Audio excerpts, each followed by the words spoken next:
Okay guys, so what you'll need to do is you're going to need to get this harmonic balancer or crankshaft pulley off. And if you can't just wiggle it off, if it's on there tight, what you're going to have to do is get you something like this right here. And this is a puller. And basically what you'll do is you'll stick the bolt inside the crankshaft pulley. And then, so that way you don't mess up the threads or anything. And then you'll stick this end down in here. And then you'll hook these little claws on the other side. So see if I can do the illustration here. So you're going to stick that in there, and then the claws like so.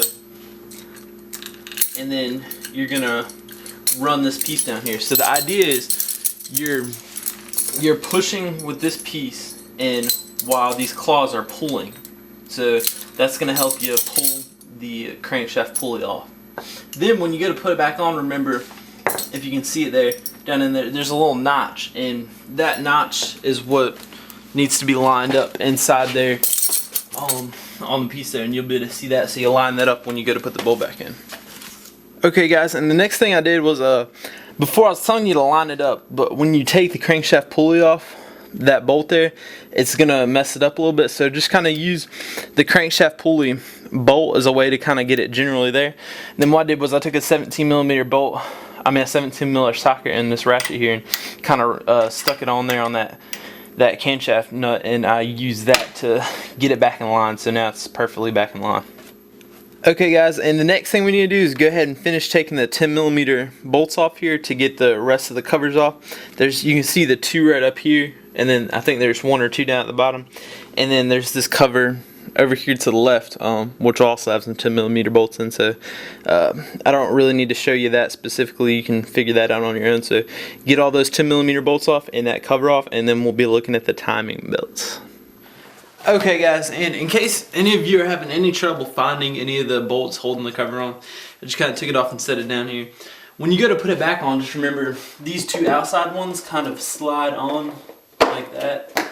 I held this one off so I can show you that. And then, so you got the 3, 1, 2, 3, 1, 2, 3 on the two outside ones, and then on the inside ones, on the inside one, there's 3 at the bottom, 1, 2, 3, and then there's 1, 2, 3, 4, 5 at the top. So there's a total 8 for the middle one and 3 on the two outside ones. Then you should have 6 plus 8. So you should have 14 bolts total for the cover. Okay guys, so here we are, and we're looking at the timing belt. And the next thing you gotta do is, now you see this piece I'm holding right here, this is your belt tensioner. You have to take this out, and as you can see right there by my pinky, there's a 14mm bolt you gotta take out. And let's see, I was setting in there something like that right there. So you're just gonna get to that bolt right there, and then it'll come out. And over here, let me get a close up on it. Give me just a second.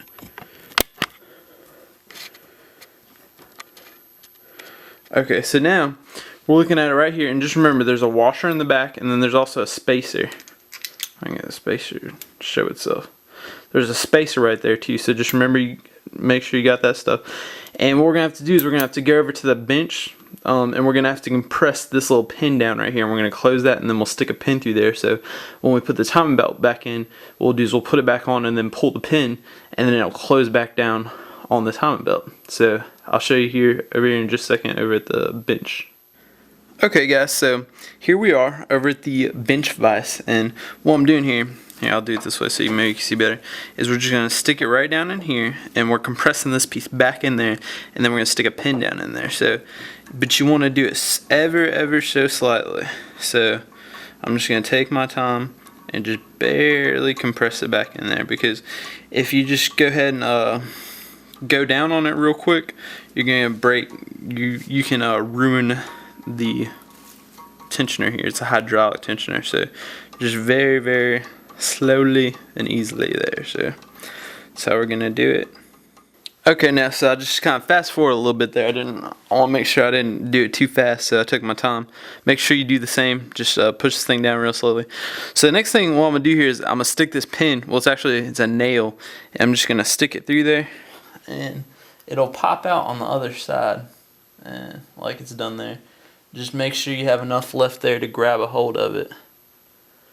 So I got mine through there, and then I will be able to grab that with the dike. So then after that, what I'm gonna do, and hopefully this one will be okay, I'm gonna slowly let go there, And see. Make sure it's okay. And there we go. Now you can see there. Ooh, that don't look too good. You can see there I've got it in there and it's trying to bend the nail, so I'm gonna hurry up and get everything set back in so it doesn't like shoot out or nothing. But yeah, that's how it works. So you just make sure you get a pin in there and make sure it's held in, so when we go to put it back in, it'll be sitting like that, and then we'll just pull that out and then it'll push, so it'll tighten back down on the new belt. Okay guys, and I wanted to show you something here real quick. And here you can see the crankshaft bolt, right, the crankshaft pulley bolt right there, and you can see the pulley's not on there. I just want to let you know, make sure you don't tighten that up while you're doing what you gotta do, like twisting the belt and stuff, because if you do, you're gonna have something funny looking like this here, the radiator, and you have to pull hoses out and all that good stuff, and then you're gonna have to take an impact gun with a universal joint to remove that bolt, because other than that, the only thing you can do is get the camshafts to interfere with the pistons to loosen it up, and that could possibly damage your engine. So make sure you don't tighten that up on there to where you can't get it back off, or you're gonna have your radiator up there looking funny. So okay guys, well that pretty much wraps up my timing belt video. And a couple things you need to know when you go to put everything back together. The crankshaft pulley or harmonic balancer, there's a little notch, and then where it hooks up, there's a little notch on that thing too, and there's a notch, and then there's like a little hole kind of for that notch for the crankshaft pulley. So when you put that back on, make sure it's lined up, and then it'll go in for you. And then the bolt that you're going to put in there, it's 130 foot-pounds. It needs to be torqued. So, and if you don't know what I mean by torqued, and you're watching this video all the way through now for the first time, don't attempt this project. If you don't know what torquing a bolt is, really, if you couldn't do drum brakes on your car, if you have a car with drum brakes, if you know what drum brakes are, if you don't know what drum brakes are, again, stay away from this. But if you can't do drum brakes basically blindfolded, then I would not attempt this project. I'm serious, guys. It's not a light project. It's not a do-it-yourselfer project. If you have experience with cars, go ahead, go for it. I'm sure you'll do just fine. But I know, like a do-it-yourselfer, a lot of times they'll think it's tough to do drum brakes. If you think it's tough to do drum brakes, then consider this like Mount Everest, and consider drum brakes like climbing up a little hill. So don't attempt this at all if you have trouble with like something as simple as like drum brakes. So other than that, there's going to be a link in an annotation that you can click right now, or for the Apple or iPad users, there'll be a link in the video description down below that you can check out. That'll kind of give you a good idea on how to line this timing belt back up with all the different sprockets, the camshaft gears, and all that stuff. So just make sure you have it all lined up, and when you put it back together, just first just kind of crank it up and make sure it's not hitting anything. One thing I noticed when mine was going back together, when I started up, it was knocking a little bit, but I believe it was probably the oil had been sitting down. So after the oil wasn't like up on everything, because it had been sitting for like 5 days, so it could have just been that the oil was sitting down, and after a couple minutes of it being on, it kind of died down and went away. So just, I mean, crank it over a little bit and see if it's hitting anything. If it's not, you need to take it back off and put it back on. It's a real pain. So good luck to you. Say some prayers. That's what I did. I prayed about it. And that's when I actually thought we were going to have to replace the engine, because it just wasn't lining up right, and every time we'd turn it on, it'd start knocking and stuff like that. So, but in the end, it turned out great. Right now, it purrs like a kitten, so it's doing great. So I guess that pretty much sums everything up, and I thank you guys for watching as always, and I'll see you again next time.